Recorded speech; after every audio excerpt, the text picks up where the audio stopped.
नमस्कार, analyser app में आप सभी का स्वागत है। जैसा कि मैंने एक रणनीति पर वीडियो बनाया था इससे पहले और मैंने बताया था कि जो महिला पर्यवेक्षक के लिए 3 मास्टर वीडियो आएँगे, जो कि जिसमें ये पहला वीडियो है और इसमें हम मिशन शक्ति से संबंधित बहुविकल्पीय प्रश्नों को सॉल्व करेंगे।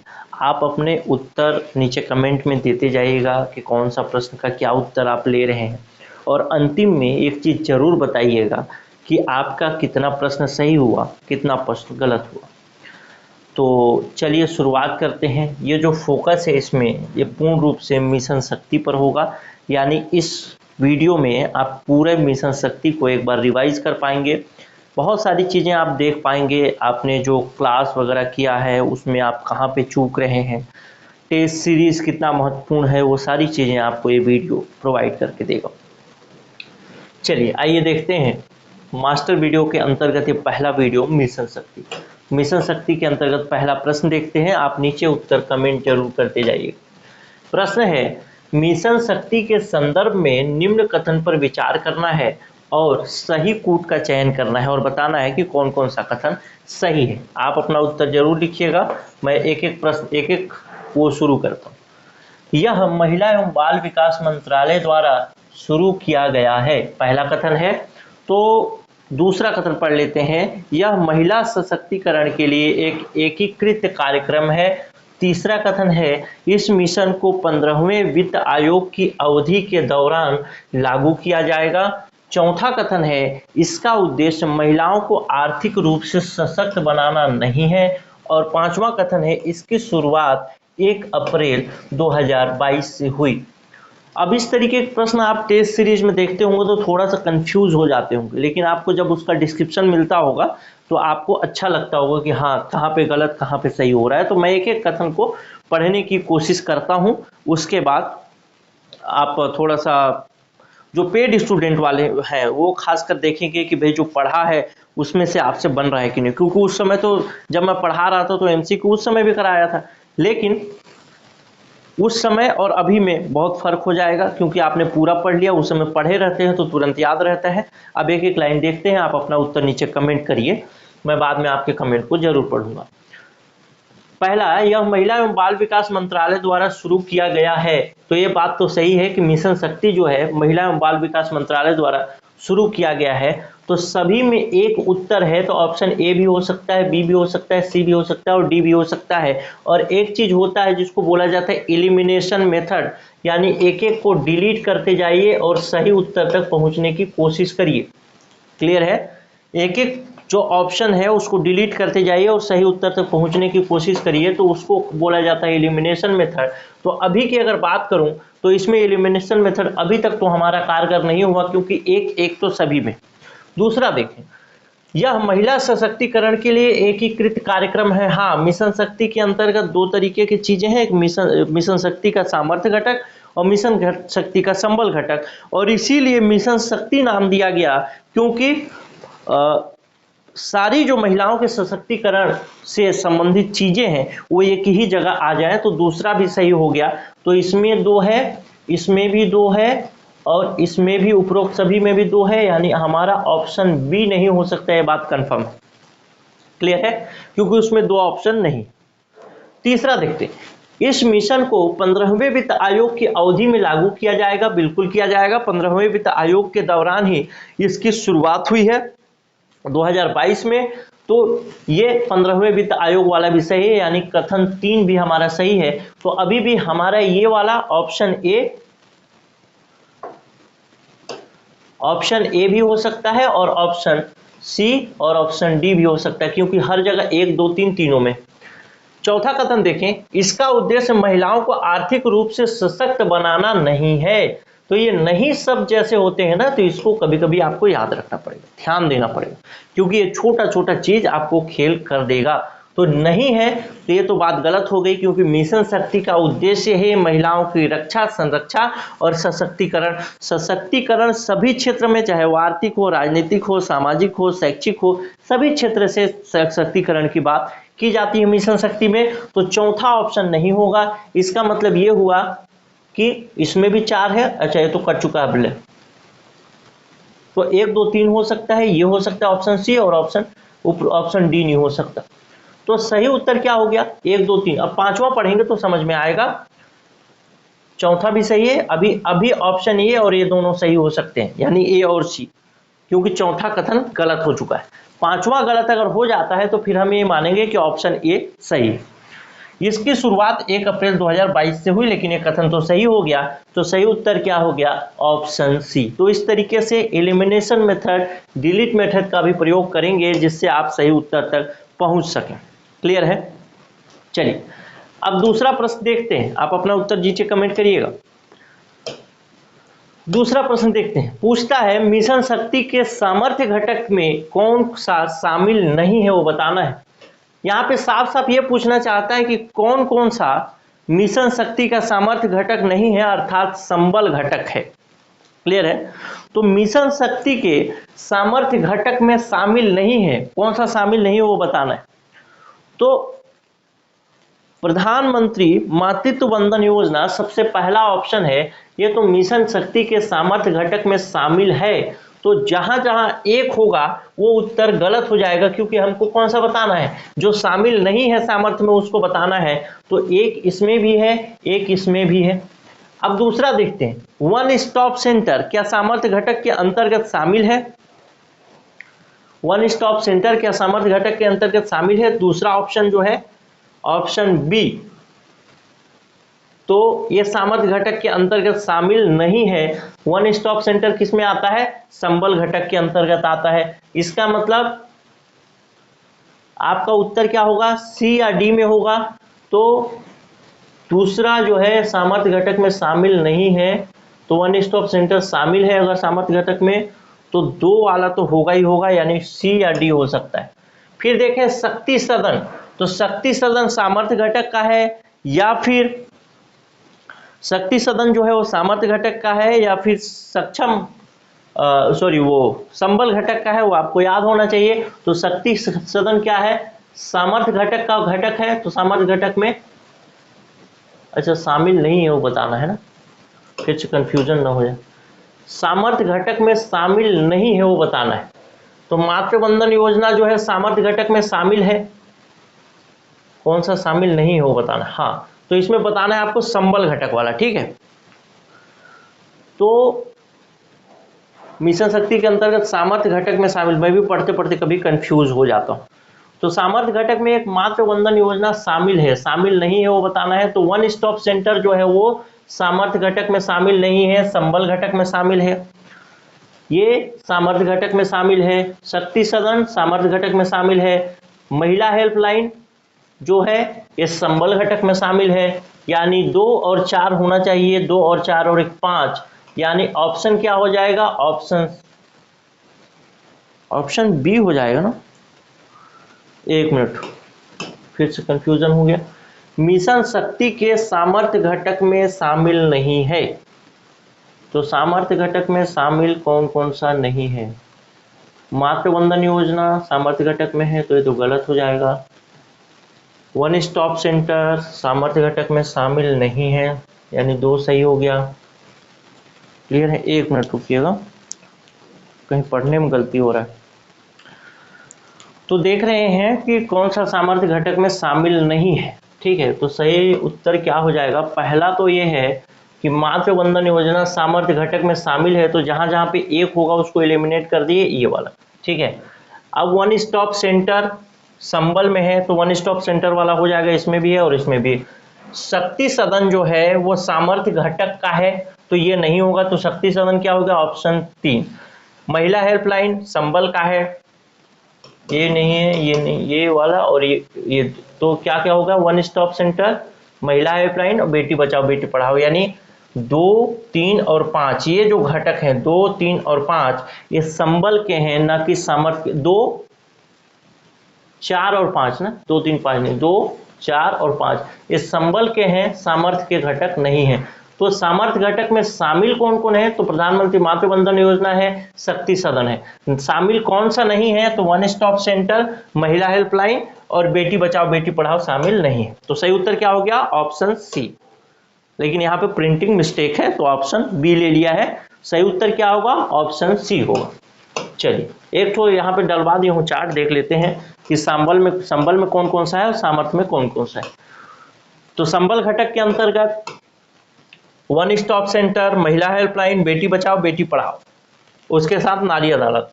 नारी अदालत आपके सिलेबस में नहीं दिया हुआ है, लेकिन मैंने इसको वीडियो क्लास में पढ़ाया है तो वही चार्ट यहाँ पे भी डलवा दिया। सामर्थ्य घटक के अंतर्गत प्रधानमंत्री मातृवंदन योजना, शक्ति सदन, सखी निवास, पालना गृह, महिला शक्ति केंद्र, तो ये सब सामर्थ्य घटक के। एक और प्रश्न देखते हैं, मिशन शक्ति के संबल घटक में शामिल नहीं है वो बताना है। कौन सा मिशन शक्ति के संबल घटक में शामिल नहीं? तो संबल में शामिल नहीं है तो महिला हेल्पलाइन तो संबल में शामिल है, तो ये नहीं होगा। उसके बाद आप बेटी बचाओ बेटी पढ़ाओ भी संबल में शामिल है, ये भी नहीं होगा। तो सही क्या हो गया? ऑप्शन ए, मतलब 1, 3 और 5। तो 1, 3, 5 कहाँ है? 1, 3, 5 यानी ऑप्शन डी। क्लियर है? सखी निवास, शक्ति सदन और प्रधानमंत्री मातृवंदन योजना समर्थ का घटक है, तो ये संबल में शामिल नहीं। क्लियर है? चलिए, ऐसे ही कंफ्यूजन आपको होगा एग्जाम हॉल में जैसे मेरे को अभी हो गया था। देखते हैं प्रश्न। प्रश्न नंबर 4 है। प्रश्न नंबर 4, हाँ,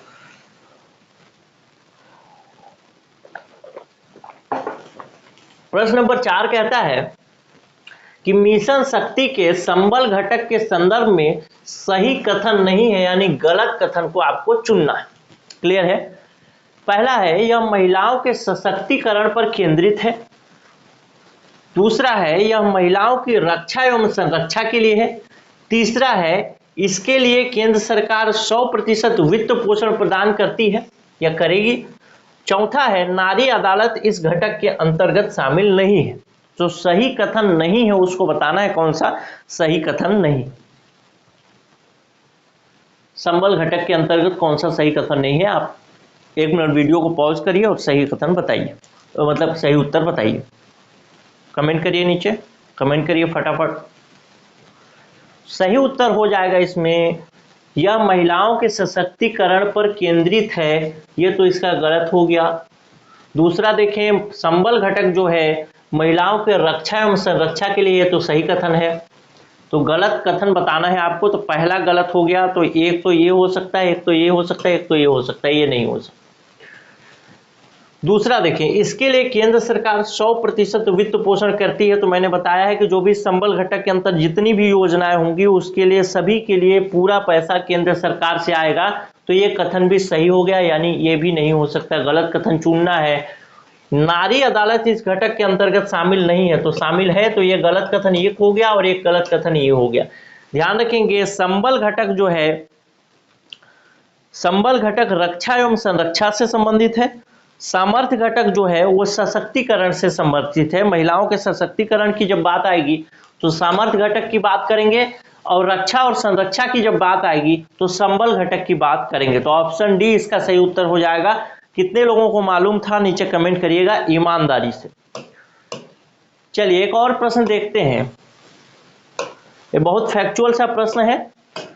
मिशन शक्ति के सामर्थ्य घटक के अंतर्गत पालना घर यानी शिशु गृह, जिसको क्रेच के नाम से जाना जाता है, के लिए वित्त वर्ष 2025-26 तक कितने आंगनबाड़ी सह क्रेच चरणबद्ध तरीके से पूरे भारत में स्थापित किए जाने का लक्ष्य है? तो इसका सही उत्तर क्या होगा? सही उत्तर होगा 17,000। 2 तरीके के पालना गृह या शिशु गृह खोले जाएंगे।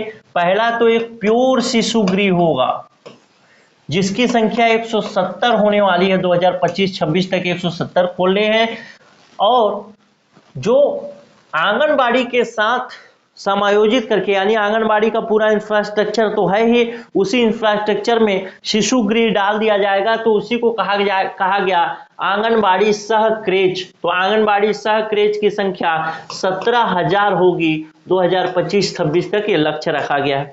क्लियर होगा? चलिए आगे प्रश्न देखते हैं। प्रश्न नंबर 6 देखते हैं, मिशन शक्ति के संबल घटक में शामिल नारी अदालत को किस मंत्रालय द्वारा सहायता प्राप्त होता है? यानी जो नारी अदालत बनाई जाएगी, नारी अदालत के बारे में मैं पढ़ाया हूं, वैसे ये आपके सिलेबस में नहीं है, लेकिन ये संबल घटक के अंतर्गत शामिल है, तो इसलिए मैंने इसको वीडियो क्लास में कवर कराया है। तो वहाँ पे आप फिर से पढ़िएगा जो पेड स्टूडेंट वाले हैं। जो पेड स्टूडेंट वाले नहीं हैं उनको टेस्ट सीरीज में भी इससे संबंधित बहुत सारे क्वेश्चन डिस्क्रिप्शन के साथ मिल जाएगा, तो वहाँ से भी वो रिवाइज कर पाएंगे, क्योंकि अब वीडियो क्लास देखने का टाइम नहीं है, अब टाइम है टेस्ट सीरीज का। टेस्ट में अगर रिवीजन कर ले रहे हैं तो भी अच्छी बात है। मिशन शक्ति के संबल घटक में शामिल नारी अदालत को किस मंत्रालय द्वारा सहायता प्रदान किया जाता है? अपना उत्तर जल्दी से कमेंट करिए। इसका सही उत्तर हो जाएगा पंचायती राज मंत्रालय द्वारा तो किया जाता है, ग्रामीण विकास मंत्रालय द्वारा भी किया जाता है, इलेक्ट्रॉनिक्स और सूचना प्रौद्योगिकी मंत्रालय द्वारा भी किया जाता है। तो सही उत्तर क्या हो गया? ऑप्शन डी, यानी उपरोक्त सभी के द्वारा सहायता मिलता है किसको? ये नारी अदालत जो बनती है उसको। अब ये नारी अदालत कैसे बनती है इसके लिए क्लास में मैं बताया। प्रश्न देखते हैं, मिशन शक्ति के सामर्थ्य घटक में शामिल होने के पश्चात प्रधानमंत्री मातृ वंदन योजना, प्रधानमंत्री मातृ वंदन योजना शॉर्ट फॉर्म में कौन सा बदलाव किया गया है? यानी पहले भी मातृ वंदन योजना चल रही थी, लेकिन आपको मालूम है कि 1 अप्रैल 2022 से मिशन शक्ति के सामर्थ्य घटक के अंतर्गत प्रधानमंत्री मातृ वंदन योजना को शामिल कर लिया गया। जब प्रधानमंत्री मातृ वंदन योजना को मिशन शक्ति के सामर्थ्य घटक के अंतर्गत शामिल किया गया तो उसमें कुछ परिवर्तन किए गए। अब ये पूछना चाहता है क्वेश्चन नंबर 7 कि जो प्रधानमंत्री मातृ वंदन योजना सामर्थ्य घटक के अंतर्गत जब शामिल हुई तो इसमें क्या क्या परिवर्तन किए गए? तो वो आपको एक एक परिवर्तन बिल्कुल स्पष्ट तरीके से पढ़ाया गया है। नहीं पढ़ाया मतलब आप अगर कंप्लीट नहीं कर पाए हैं या फिर आपको इसके बारे में जानकारी नहीं है तो वीडियो क्लास देखिए, नहीं तो टेस्ट में भी डिस्क्रिप्शन में ये दिया गया होगा। पहला पूछता है, प्रथम जीवित संतान के लिए 2 किस्तों में 5,000 रुपए की प्रोत्साहन राशि का भुगतान किया जाएगा प्रथम जीवित संतान के लिए। तो ये तो बात सही है, हाँ ये तो बात सही है कि प्रथम जीवित संतान के लिए 2 किस्त में राशि का भुगतान किया जाएगा, ये बदलाव किया गया है। पहले ये राशि कैसी थी? 3 किस्त में आती थी, पहले आता था 1,000 फिर 2,000 फिर 2,000 करके, ऐसे टोटल 5,000 आता था। तो अब ये क्या है? 2 ही किस्त में कर दिया गया है, यानी 2 बार में ही 5,000 मिलेगा। तो कौन सा बदलाव किया गया है? तो पहला बदलाव तो किया गया है ऑप्शन ए। तो ये भी सही हो सकता है, ये भी सही हो सकता है और ये भी सही हो सकता है, लेकिन ये नहीं हो सकता। दूसरा देखें, प्रोत्साहन राशि के अलावा जननी सुरक्षा योजना के तहत हकदारी दी जाएगी।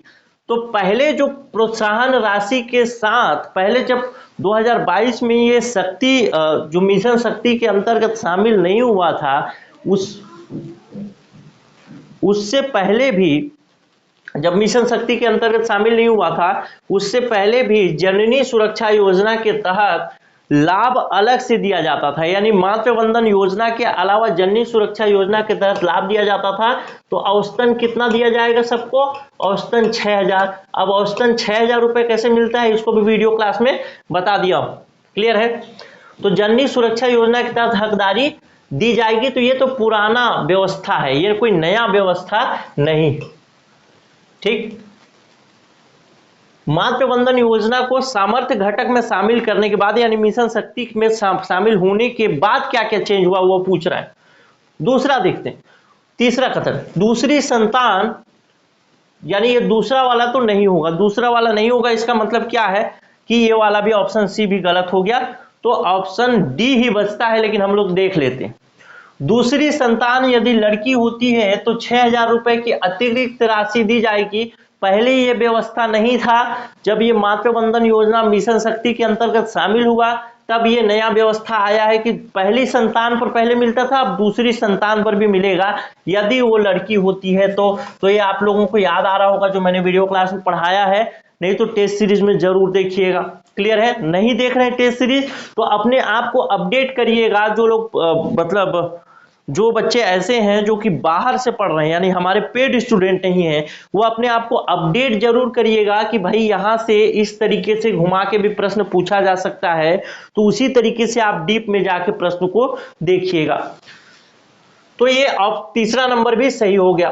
पति के अलावा पति के आधार विवरण की अनिवार्य आवश्यकता को हटा दिया गया, ये भी बात सही है। पहले पति का भी आधार वेरिफिकेशन होना जरूरी होता था, अब नहीं है। तो इस तरीके से पहला, तीसरा और चौथा, तीन चीजें सही हो गई, यानी ऑप्शन डी इसका सही हो गया। जिस तरीके से डिस्क्रिप्शन के साथ मैंने आपको बताया, इसी तरीके से क्लियर कट तरीके से, क्लियर कॉन्सेप्ट के साथ आपको याद भी होना चाहिए। चलिए अब देखते हैं 8वां नंबर प्रश्न।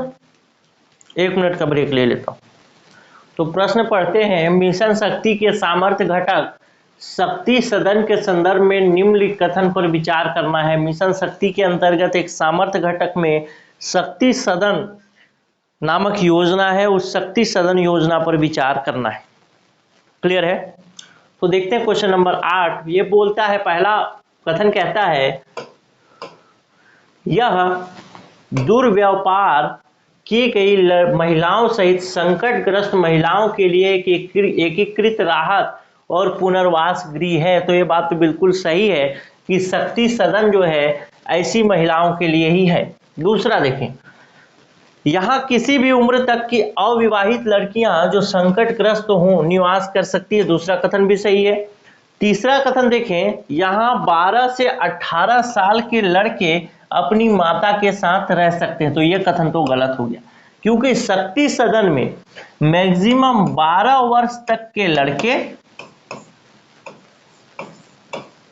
लड़का जो होगा अपनी माता के साथ, और 18 वर्ष तक की लड़की अपनी माता के साथ रह सकता है। क्लियर है? तो तीसरा वाला जो कथन है वो गलत हो गया।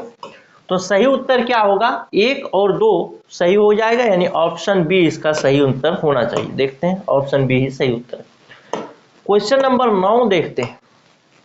पूछता है, मिशन शक्ति के सामर्थ्य घटक के अंतर्गत बिना विधानसभा केंद्र वाले केंद्र शासित प्रदेशों में संचालित योजना हेतु केंद्र सरकार कितना अनुदान देती है? जल्दी से उत्तर कमेंट करिए फटाफट।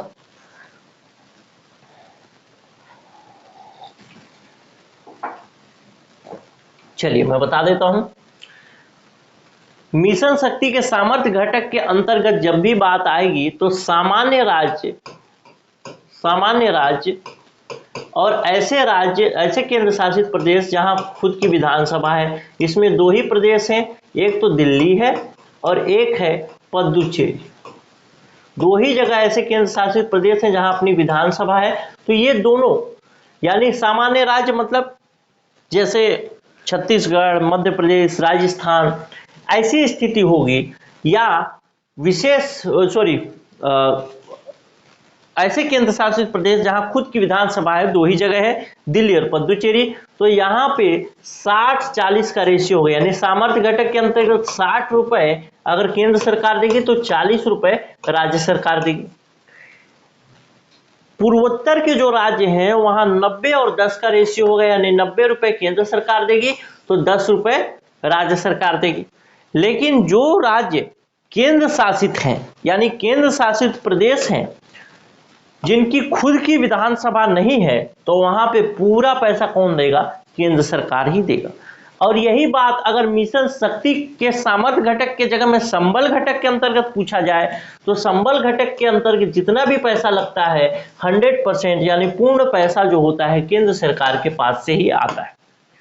चलिए अगला प्रश्न देखते हैं, सही उत्तर हुआ कि नहीं हुआ? ऑप्शन डी सही उत्तर था। अगला प्रश्न देखते हैं। प्रश्न बोलता है, मिशन शक्ति के अंतर्गत संचालित कौन सी योजनाओं को निर्भया फंड के द्वारा अनुदान नहीं दिया जाता? तो 2 ही योजनाएं हैं इसमें जिसको कि निर्भया फंड के द्वारा अनुदान दिया जाता है, और 2 योजना है, वो है पहला महिला हेल्पलाइन और दूसरा वन स्टॉप सेंटर। तो महिला हेल्पलाइन और वन स्टॉप सेंटर जहां जहां पे होगा वो वाला उत्तर नहीं होगा। तो इसमें महिला हेल्पलाइन, इसमें दूसरा है, और महिला हेल्पलाइन इसमें भी है, इसमें चौथा, इसमें है तुम्हारा यह, इसमें है आपको, इसमें वन स्टॉप सेंटर है। तो ये सही उत्तर हो गया ऑप्शन सी। 2 ही योजनाएं हैं इसमें से जिसमें महिला हेल्पलाइन और वन स्टॉप सेंटर को निर्भया फंड से पैसा दिया जाता है। निर्भया फंड कैसे बना, 2015-2016 के आसपास, इस विषय में एक विस्तृत कहानी मैंने वीडियो क्लास में बताया है, उसको जरूर याद रखिएगा तो आपको पढ़ने में आसानी हो।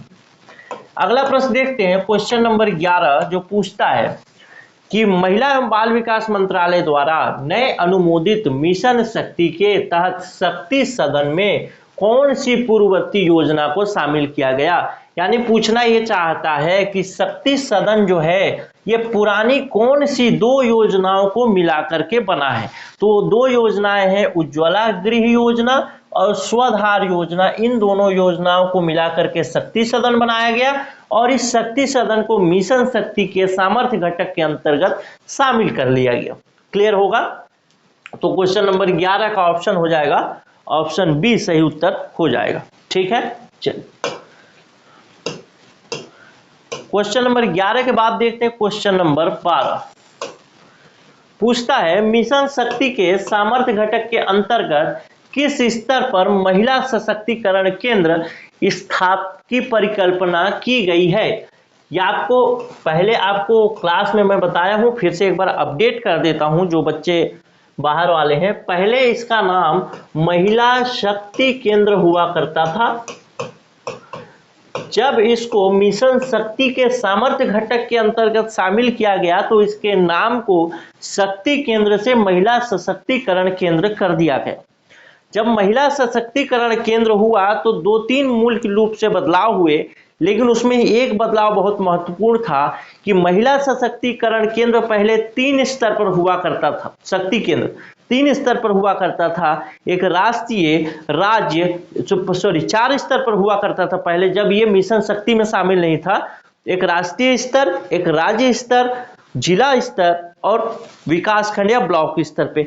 जब इसको महिला सशक्तिकरण केंद्र में कन्वर्ट किया गया तो ब्लॉक स्तर को हटा दिया गया, यानी 3 ही स्तर बचे, राष्ट्रीय, जिला और राष्ट्रीय, राज्य और जिला स्तर, 3 स्तर बचे। तो सही उत्तर क्या हो जाएगा, राष्ट्रीय महिला सशक्तिकरण केंद्र, राज्य महिला सशक्तिकरण केंद्र और जिला महिला सशक्तिकरण केंद्र। यानी ये जनपद और ग्राम महिला सशक्तिकरण केंद्र इसके अंतर्गत शामिल नहीं होगा। सही उत्तर क्या हो गया, ऊपर से 1, 2, 3, ऑप्शन सी। क्लियर है? चलिए आगे देखते हैं क्वेश्चन नंबर 13। क्वेश्चन नंबर 13 पूछता है महिला शक्ति केंद्र के सामर्थ्य घटक पालना घर योजना के अंतर्गत देश में कुल कितने एकल क्रेच स्थापना का लक्ष्य रखा गया है। कब तक के लिए रखा गया है लक्ष्य, 2025-26 तक के लिए। तो ये हो जाएगा, एकल क्रेच की बात अगर करता है तो 170, आंगनबाड़ी सह क्रेच की अगर बात करें तो 17,000। सही उत्तर ऑप्शन सी। चलिए अब देखते हैं एक अगला प्रश्न। देखिए इसका उत्तर आप लोग दीजिए, थोड़ा सा पढ़िए और उत्तर दीजिए। क्वेश्चन नंबर 14 कहता है मिशन शक्ति के संदर्भ में निम्न कथन पर विचार करना है। मातृ वंदन योजना संबल घटक के अंतर्गत शामिल है। गलत कूट का चयन करना है ना। तो मातृ वंदन योजना संबल घटक के अंतर्गत नहीं, सामर्थ्य घटक के अंतर्गत शामिल है, यानी ये गलत हो गया। दूसरा देखें, बेटी बचाओ बेटी पढ़ाओ योजना सामर्थ्य घटक के अंतर्गत शामिल है, ये भी गलत हो गया, ये संबल घटक के अंतर्गत शामिल है। नारी अदालत संबल घटक के अंतर्गत शामिल है, बिल्कुल सही बात। वन स्टॉप सेंटर सामर्थ्य घटक के अंतर्गत शामिल है, गलत बात। पूछा है कि गलत कथन का चूज करना है। वन स्टॉप सेंटर किसमें है, संबल घटक में शामिल है। रक्षा संरक्षा की जो भी बात है वो सब संबल घटक में शामिल है। तो सही उत्तर क्या हो जाएगा, गलत चयन करना है तो पहला, दूसरा और चौथा गलत उत्तर है, मैंने उसी को हमको सही मानना है। तो पहला, दूसरा और चौथा, ऑप्शन सी इसका सही उत्तर होना चाहिए। चलिए देखते हैं, सही हो गया। चलिए क्वेश्चन नंबर 15 देखते हैं। पूछता है मिशन शक्ति के सामर्थ्य घटक के अंतर्गत सखी निवास, जिसको क्या बोलते हैं, वुमेन हॉस्टल भी बोला जाता है, कामकाजी महिलाओं के लिए हॉस्टल, उसके बारे में पूछता है कि सखी निवास के अंतर्गत संचालित महिला छात्रावास की सुविधा की हकदार वे महिलाएं नहीं हैं जिनकी शकल आए। यानी किनको महिला छात्रावास के अंतर्गत लाभ नहीं मिलेगा। अगर वो महानगरीय क्षेत्र से हैं तो समेकित यानी पूरा उनका जो प्रति माह का जो इनकम है प्रति माह का वो 50,000 रुपए से अधिक है, अन्य किसी स्थान पर उनका प्रति माह का जो आय है वो 35,000 रुपए से अधिक नहीं है, तो किनको लाभ नहीं मिलेगा? तो ऐसी महिलाएं जो महानगरीय क्षेत्र से, लाभ किनको मिलेगा पहले वो देख लेते हैं।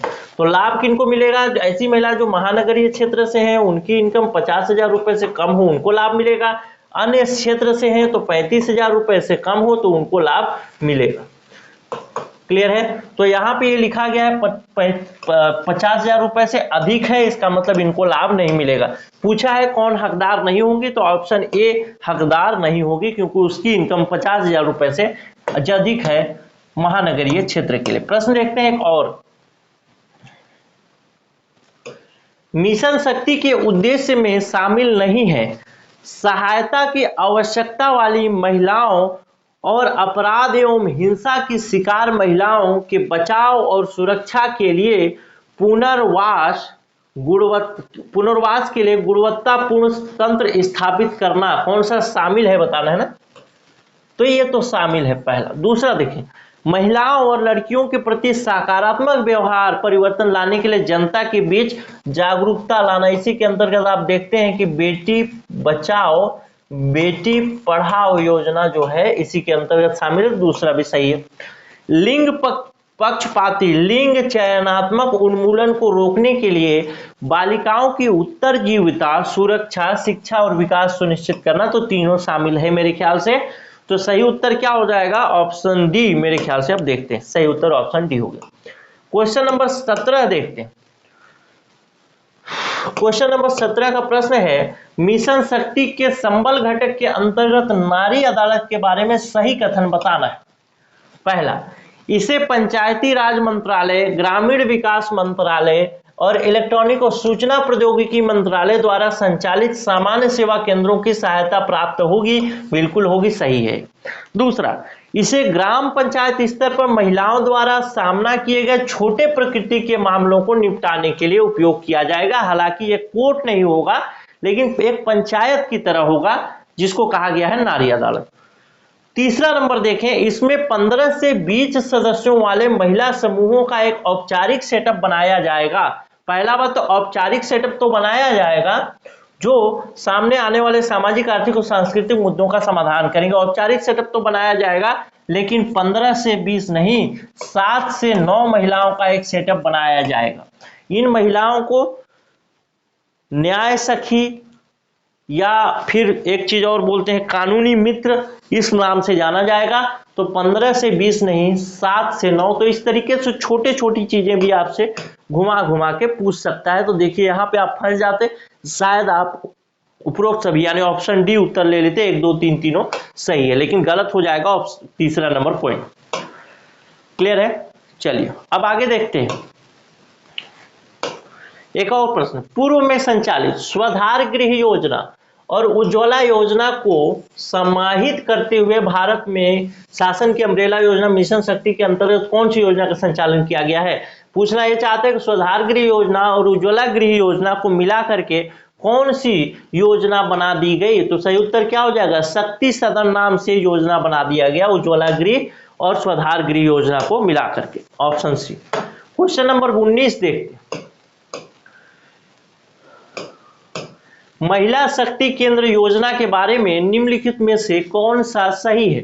महिला शक्ति केंद्र क्यों बनाया गया, इसके बारे में पूछता है। नेतृत्व, विकास और महिलाओं के मुद्दों को हल करने के लिए शुरू किया गया, बिल्कुल सही बात है। दूसरा, महिलाओं के स्वास्थ्य के मुद्दों को हल करने के लिए भी शुरू किया गया। सामाजिक, आर्थिक, हर तरह के स्वास्थ्य संबंधी मुद्दे, शारीरिक मुद्दे, सब मुद्दे इसमें शामिल है। तो दोनों कथन मेरे हिसाब से सही है। ऑप्शन देखते हैं, केवल एक गलत है, नहीं दोनों सही है। केवल 2 गलत है, सही है, नहीं गलत है, नहीं केवल मतलब 1 और 2 दोनों सही। मेरे हिसाब से ऑप्शन डी उत्तर होना चाहिए। देखते हैं, बिल्कुल सही है ऑप्शन डी। क्वेश्चन नंबर 20 देख लेते हैं। पूछता है, मिशन शक्ति के घटक नारी अदालत के संदर्भ में आपको बताना है। यह महिलाओं की छोटी प्रकृति के मामलों को हल करने के लिए एक वैकल्पिक शिकायत निवारक तंत्र प्रदान करेगा, बिल्कुल सही बात। दूसरा देखें, इसका उद्देश्य महिलाओं को सशक्त बनाना और लैंगिक न्याय को बढ़ावा देना है, बिल्कुल सही है। इसे मिशन शक्ति के सामर्थ्य घटक के अंतर्गत शामिल किया गया है। तो इसे मिशन शक्ति के सामर्थ्य घटक के अंतर्गत नहीं भैया, इसे मिशन शक्ति के संबल घटक के अंतर्गत शामिल किया गया है। यानी तीसरा तो कथन गलत हो गया। कौन सा कथन बताना है, कौन सा सही है? एक सही है, नहीं, एक और दो दोनों सही है। एक और दो सही है लेकिन कथन 3 गलत है, तो ऑप्शन बी ही इसका सही उत्तर हो जाएगा। क्लियर है? ऑप्शन बी इसका सही उत्तर होना चाहिए, सही बिल्कुल।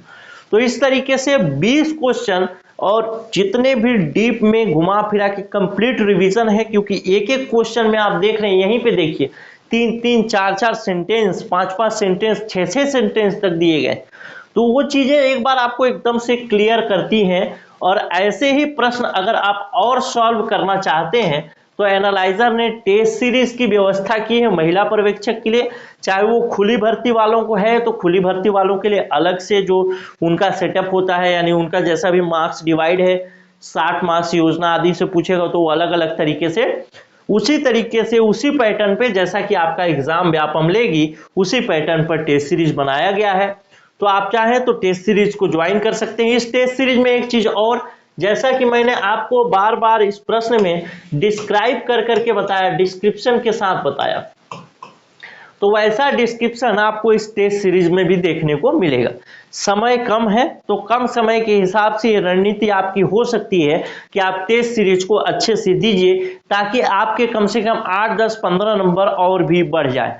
और कभी कभी क्या कई बार ऐसा हुआ है कि डायरेक्ट एनालाइजर के टेस्ट सीरीज से क्वेश्चन पूछे गए हैं, तो वो फायदा आपको मिले। अगर आप टेस्ट ज्वाइन करना चाहते हैं तो नीचे कैसे ज्वाइन करना है उसका लिंक भी दिया गया होगा, या फिर आप इस नंबर पे 96 17 41 36 76 वाला जो नंबर है इसमें व्हाट्सएप करके मैसेज करके बात कर सकते हैं। अगर आपको खुली भर्ती का टेस्ट लेना हो तो टेस्ट सीरीज खुली भर्ती का लेना है ऐसे लिख के भेजिएगा, परिसीमित का लेना है तो परिसीमित के लिए टेस्ट सीरीज लेना है ऐसे लिख के भेजिएगा।